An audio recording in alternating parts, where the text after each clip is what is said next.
Kyle, welcome to For City of Bitcoin and 21 and 21. Yeah, thanks for having me. Excited to be here and just this week. Like, this can be a great week here for you guys and excited to be a part of it. Yeah. For those of you that don't know Kyle, he's the principal design director at Block. He's leading project to make Bitcoin everyday money. He's been at Block for a long time and his 8+ years at the company. He's helped shape branding, marketing, and product design and held leadership roles such as head of brand creative at Cash App. I've seen his talent firsthand. He's been kind enough to help us on the Spiral side, my team, and helped us with design and branding, including our super sweet logo. Yeah, happy to be here and just love the agenda and the programming for the week. So, well, it's about to get started, so let's get to it. Cool. It's my first question for you. So yes, you're here for Bitcoin Design Week. Can you tell our listeners more about what you plan to talk about today? Yeah, definitely. My talk is about the state of Bitcoin brand creative. I think in the time since Bitcoin's origin, like there's been a few different chapters of how things have looked and a lot of good work. But I think there's room for diversification in how things look and like more visual interest as we bring the next like 96% of people on the planet into this universe. So just going to share some of the Cash App highlights from my time there on Bitcoin projects and talk about our approach a bit. I'm very much inspired by artists, how they work and how they live, honestly. So we'll be injecting some of that into it as well. I'm excited. Awesome.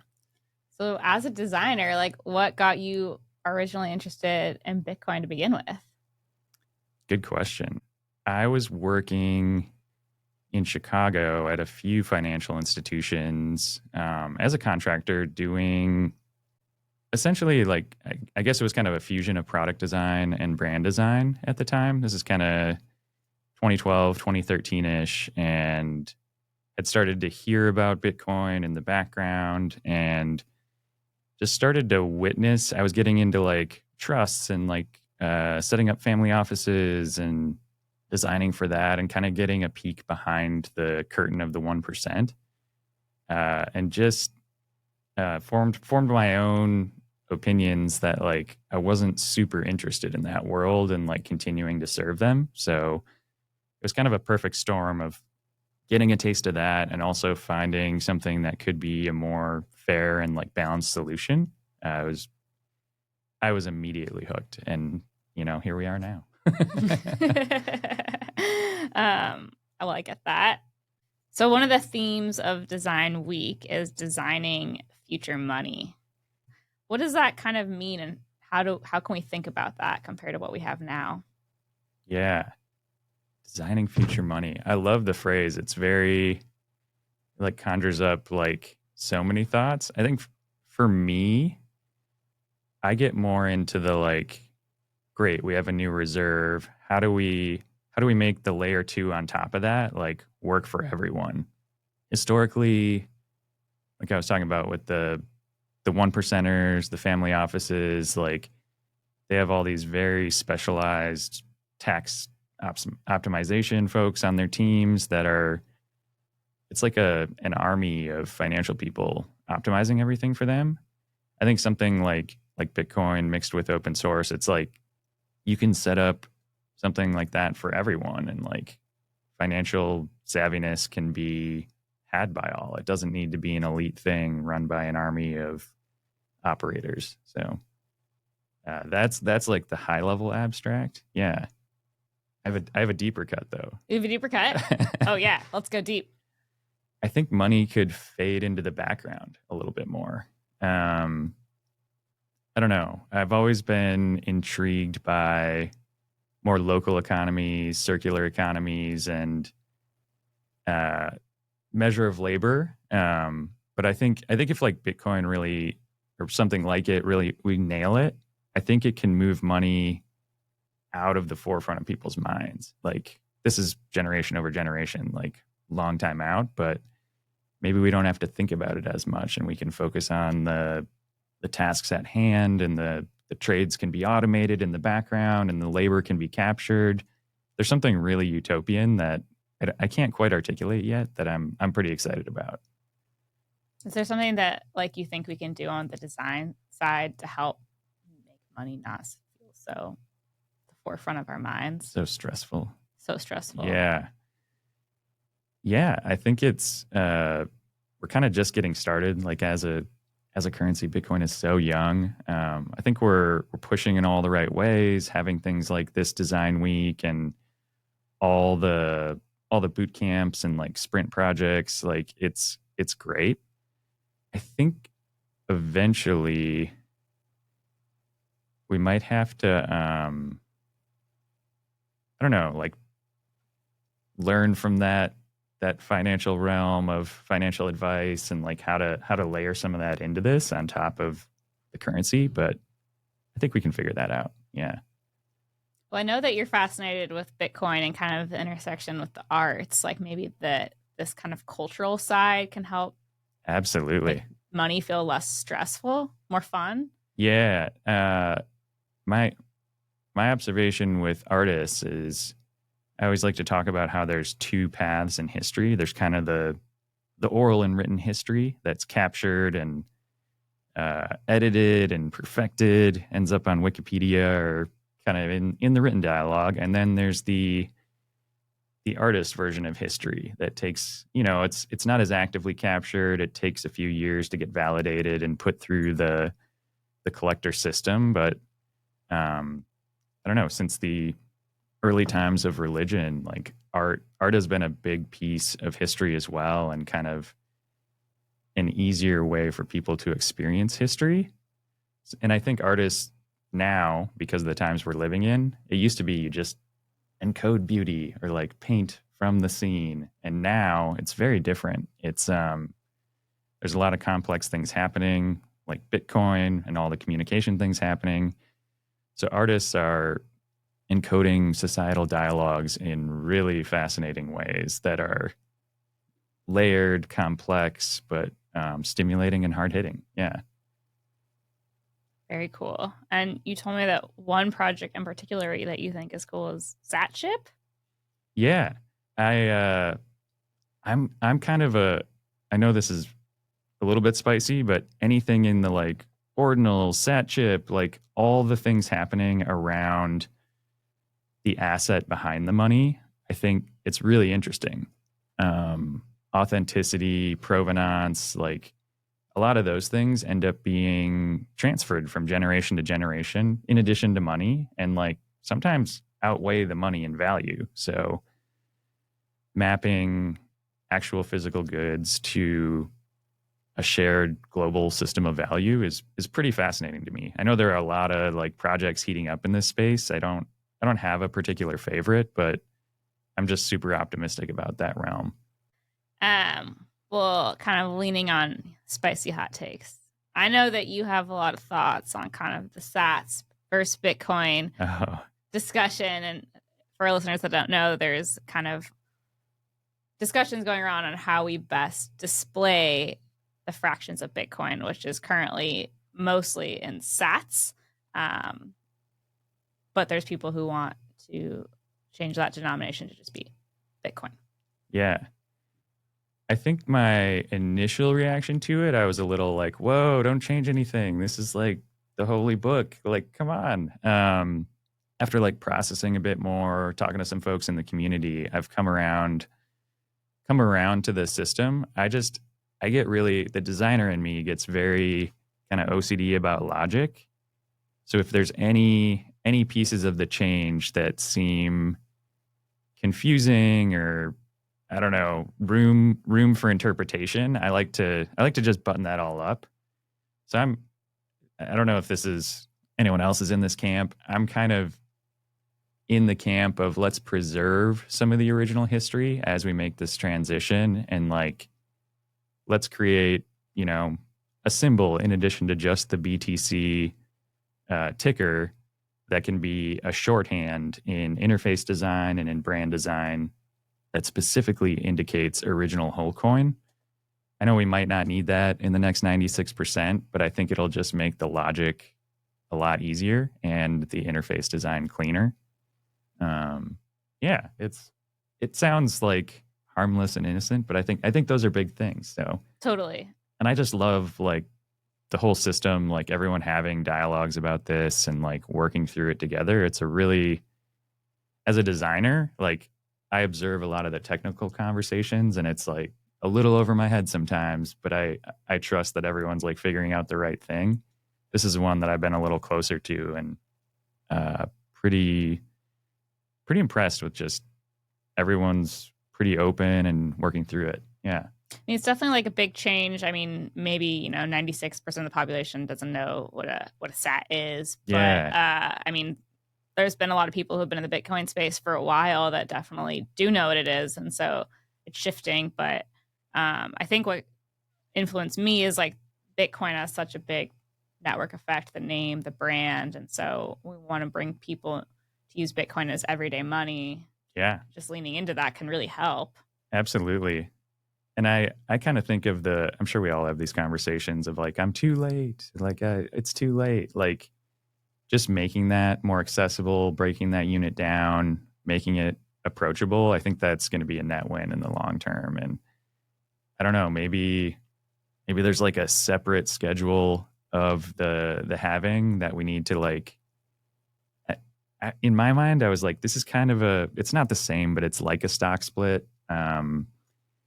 Maybe we need to have a term for this if we need to execute it again in 10 or 12 years. Like that could very much be an option based on some of the speculation of where this all goes. So I just like the logic to be very sound and the system to be buttoned up in case we need to repeat it. I agree. It makes sense. Shifting the conversation for a sec. One question I was going to ask you earlier, but then you already told me I was going to ask you if you're a cats or dogs person. Oh yeah, cats all the way. We do. We actually love senior cats. We rescue senior cats, and we know a lot about Persians, so we love the cats. Hello to Reggie. Is Reggie your cat? Yeah, we got Reggie, we got Ronald, and oh my gosh, no, that's two. We have two right now. You have two right now. Yeah. But sometimes you have more. We love them. Yeah. I love that. Another non-Bitcoiny question is, are there any like designers or thinkers that kind of have influenced how you approach design? Yeah. So many. I'm very, very much a product of my environment. I think an early helper of mine that kind of opened my mind to like a very concept first approach in design and art was a friend in Chicago, Steve Juris. He's worked on all sorts of government brand projects and worked on the Obama campaign. He's very sharp and he's very across many mediums, but he's always like brought a concept first approach to every project and every aspect of his life. A lot of healthy dialogues with him. Yeah, I think he's a big kind of early and ongoing mentor that I check in with from time to time. Really respect. Yeah.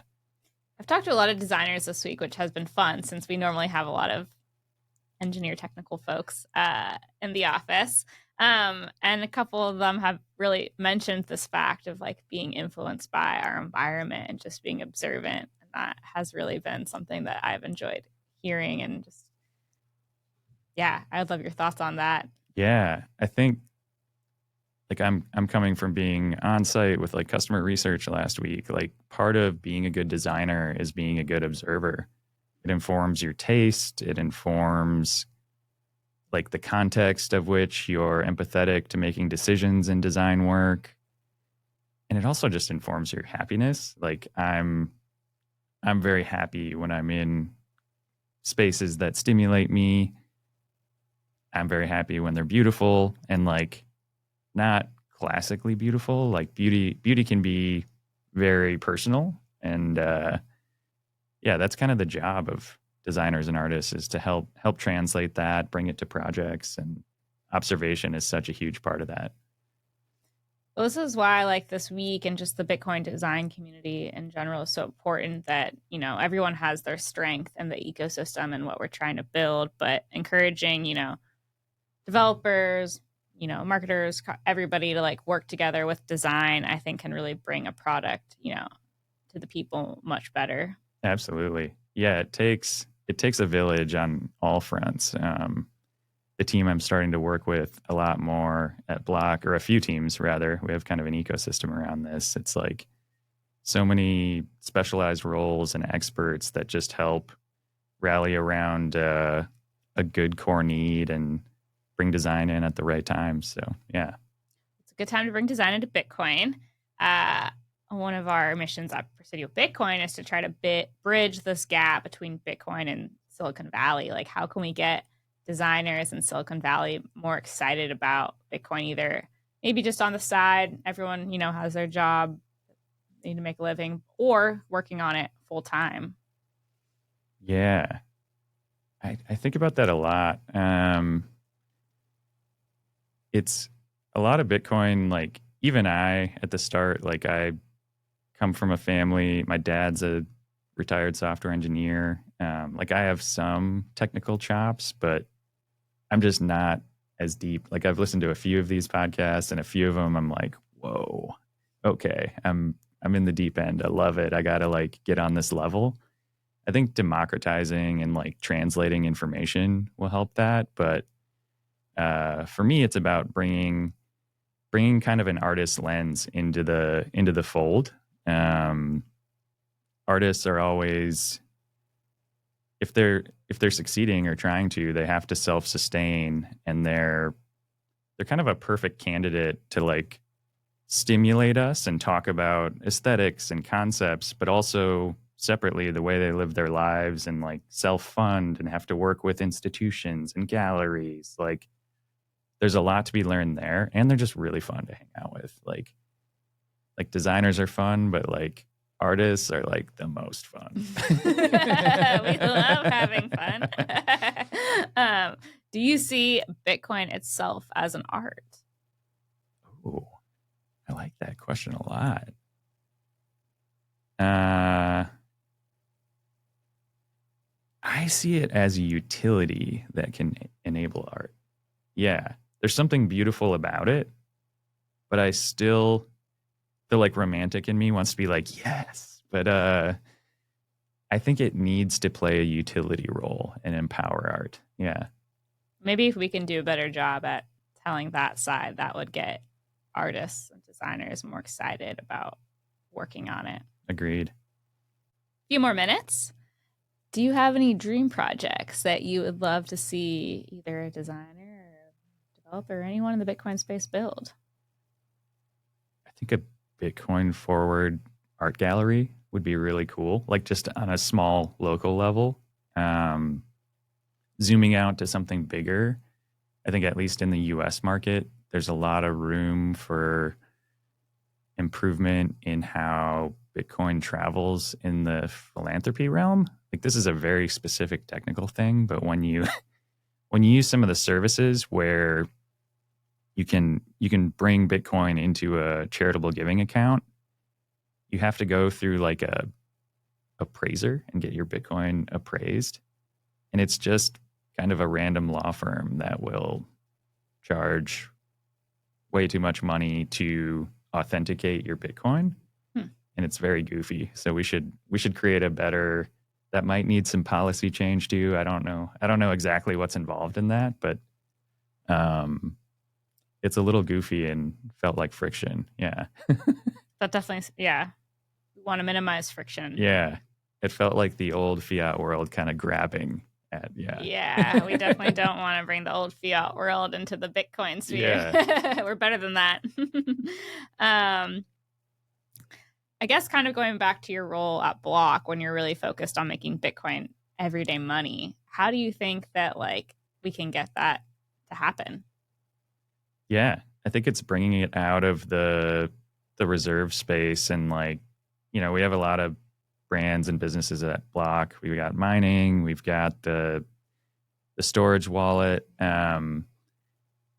We have Cash App and Square. I think it's like working on more products and services in that side of the world where we can get it into like the everyday space. So I'm pretty confident we can get there and use some of the layer 2 projects that we've been investing in.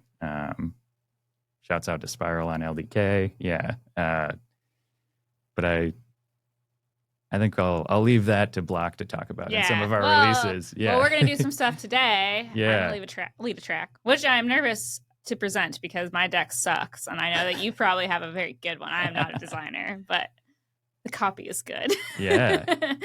Of just like different ways that we can get people in the community, non-Block, to kind of help, onboard their local merchants to accepting Bitcoin, maybe fun, creative ways we can get people like excited about Bitcoin to use it as money. Absolutely. I think incentivizing with like giveaways or special nights. Like I think about some of my favorite spots in my neighborhood back home. Like we have this great sourdough pizza joint that I love, and he's a Square seller. It's like, and he loves, we connect about cars. I like cars and the history of automotive, and he hosts like cars and coffee type events and like pizza nights, and it's like, oh, we could slide the Bitcoin topic into that. And like I think event based activations where there's room for dialogue and education and exploring the topic a bit more are always a hit in like early adoption cycles. Totally. Also, I didn't know you were a cars, and there in San Francisco, I don't know if you know the Motoring Club, but there is specifically a cars and coffee place. Oh, nice. There's also a designer here who's very into cars and coffee too, Josh. Got to meet Josh. Yeah. I'll connect you. Yeah. Okay. Last quick question. Then we can get to Design Week. If you could leave our listeners with like a final thought about Bitcoin or something else, what would it be? Ooh, final thought. I think if you're involved, keep it up. You're doing a great job. If you're not, it might seem like this weird, unapproachable. I'm more speaking to like some of the creatives and artists out there. It might be a little scary or intimidating, but start small, get involved. Read the white paper. Like start very small, get into it, try out a wallet, like ask someone who's into it. Just learn about the space and learn about some of the implications of where this is all coming from globally. And I don't know. I think it's going to be interesting just seeing that 4% start to tick up and go higher. So get involved would be the advice. Yeah. Perfect advice. Well, thank you so much for coming on the show, for coming to San Francisco, and for coming to Design Week. It's so fun to have you. Yeah, excited to be here. Thanks for having me. Yeah, absolutely. Oh, one thing. If our listeners want to follow your work or contact you, where should they go? Noster. I've had one internet screen name my whole life. It's Kyle Loves You. I'm very optimistic. It's spelt goofy because I chose my screen name in middle school. KYLELUVSEW. Love it. Perfect. Okay. We'll go out on that note. Thank you so much. Awesome. Thanks, Haley.